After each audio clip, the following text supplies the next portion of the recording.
কাম করবি মামা 50টা টাকা দিবি? সামনের মাসে টিউশনির টাকা পাইলে তোর আবার আমি দিয়া দিমু। কবি কবি ভাবলো একখান খোমালো চলে আসছে আমার 50টা টাকা দিবি। কবিতা পারস? পারস না? না আমি পারি, তোর একটা হুনাই।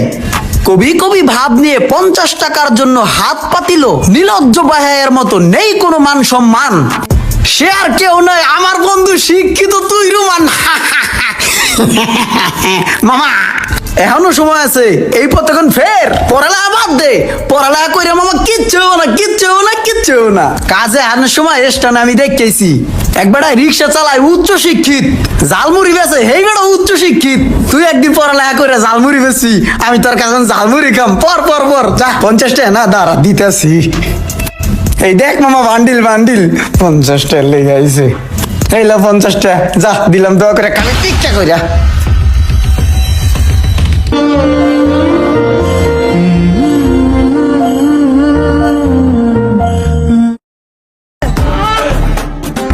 সমস্যা নেই, আমি সাইডের কাছাকাছি চলে আসছি।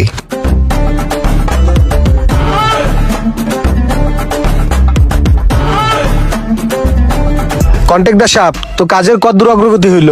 কাজ তো স্যার প্রায় শেষ, শুধু প্লাস্টারের জন্য বালু আর সিমেন্ট দরকার। আচ্ছা শুনেন, আমি কিন্তু এই বিল্ডিংটা অনেক কষ্ট করিয়া কিন্তু করতে আছি। আপনার উপরে সব দায়িত্ব ছেড়ে দিছি, আপনি কিন্তু নিজের মনে করিয়া করবেন, ঠিক আছে? আর কোনো মাল সামানা